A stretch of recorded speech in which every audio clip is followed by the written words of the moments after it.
Alright guys, how's it going? So I'm going to start work on this Sega Nomad here. I got this Nomad about a month ago, 2 months ago maybe. I got it from RetroGameTech here on YouTube. Yep, bought it off him. Now it does have a few problems. It won't run off full 12 volts. I think there needs a capacitor changed or something on it. It'll run off a battery pack fine, as long as the battery pack isn't putting out any more than about 10 volts. You run it at 10 volts or below, it runs perfect. But if you put it into the mains, it has like a strange glitch where the sound goes funny and the screen goes dark. So here I have it plugged into the mains, and I'll just show you exactly what it does. So it'll start up for about 2 seconds and then the glitch happens. And that's pretty much all you get. It just shits itself. Try it again there.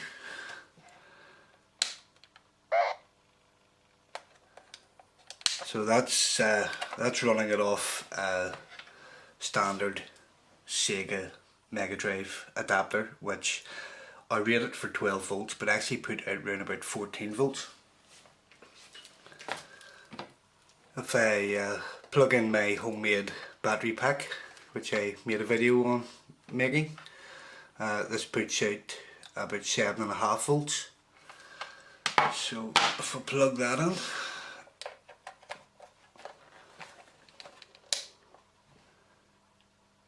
you will see that it works fine.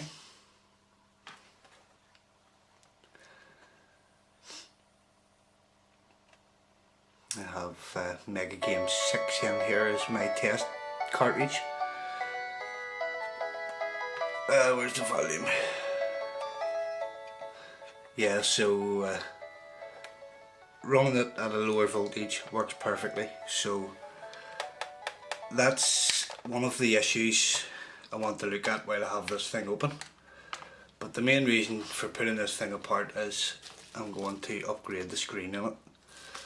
And I have here a brand new plastic screen for the front of it, and a brand new LCD, which is actually a reversing camera. I'll just show you that now. So it's a little reversing camera that you'll mount on your dashboard. And I have actually compared this. I've plugged this into the AV out on the Nomad and compared them side by side, and the difference is like night and day. I don't know how well you're going to be able to see this, guys, but this is a quick comparison between the two screens. This is the old Nomad screen here, and this is the new LCD screen. Now I've yet to actually take this out of its case, but you can plainly see the difference there.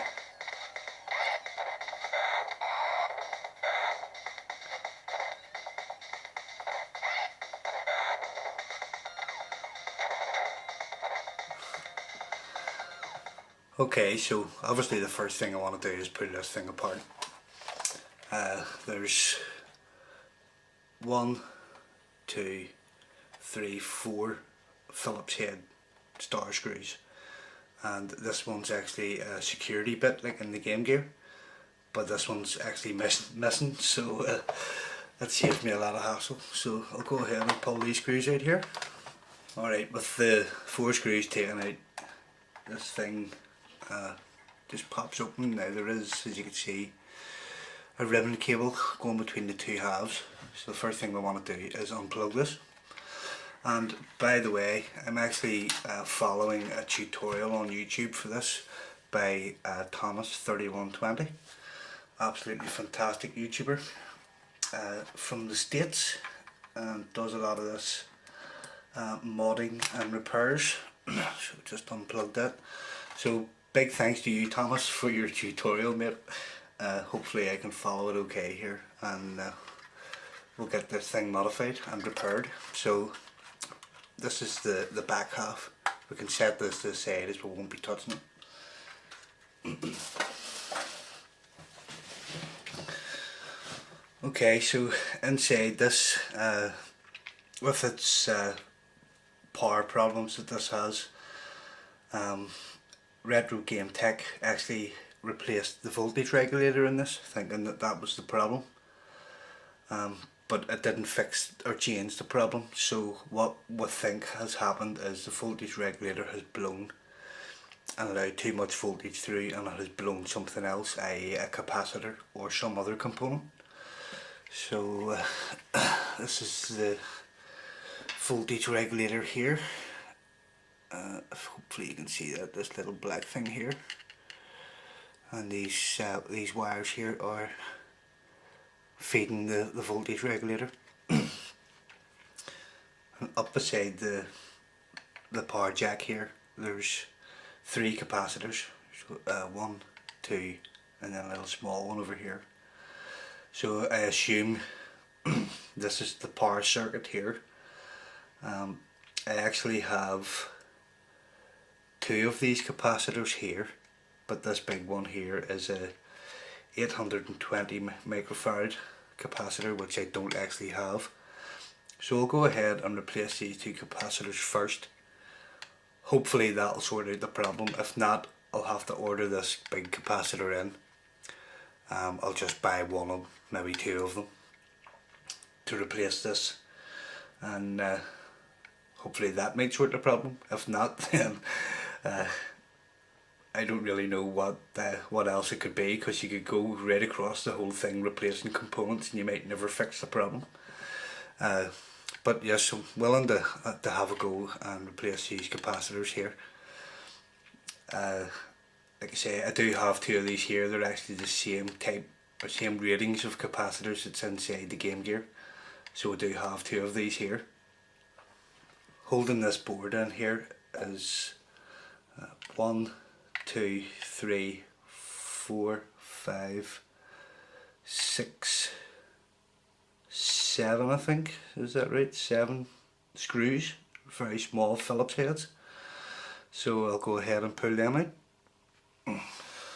Alright, I've got those screws removed here, so we'll have a go at lifting this out and see what else is holding it in here. So there is a little separate board here, just here. This board's separate, so I'm going to have to unplug the wires from it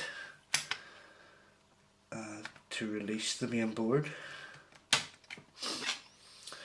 Just use a little screwdriver to prise this out.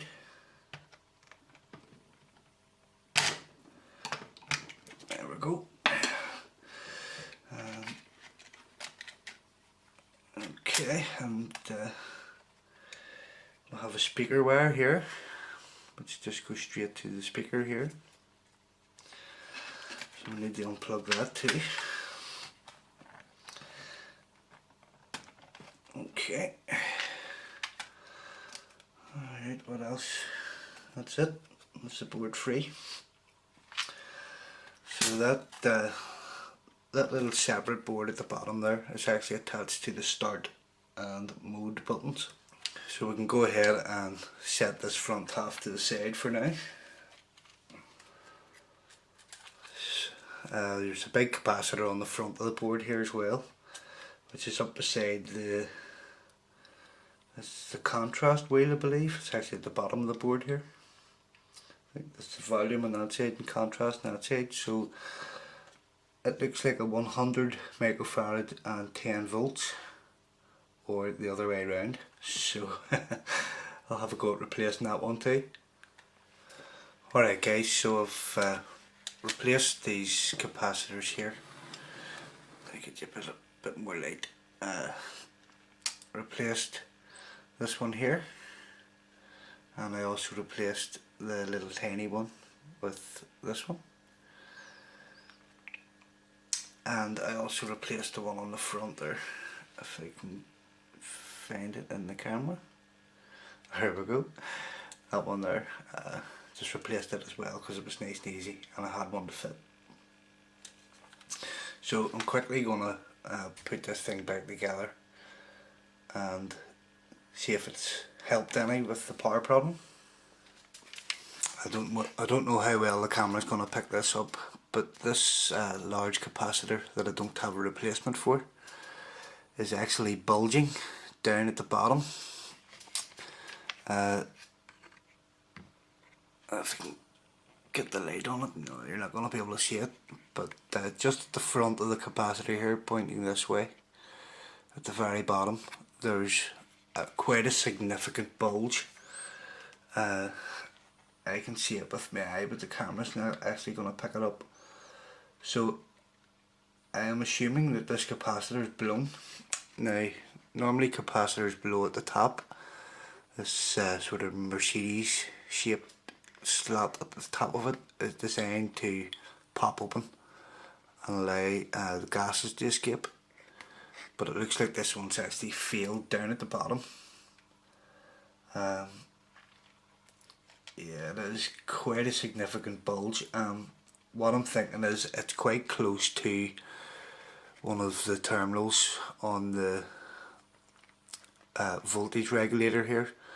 So it's possibly a burn, maybe as RetroGameTech was soldering this voltage regulator in, he has burnt the side of the capacitor, which has just sort of burnt the plastic and caused it to bulge. But either way, I have ordered 2 new capacitors. I couldn't buy a single one, I had to buy 2. So I will replace this as well, and hopefully that will sort out the power problems. If not, I really don't know where else to look. Possibly this yellow thing, whatever it is, I have no idea what it is. But that's it for this part, guys. I'm going to split this video up into several parts, so it's not an hour and a half long. So I hope you enjoyed watching, and I'll catch you in the next part when I continue with the screen upgrade in this thing. So as always, thanks for watching, and I'll catch you next time.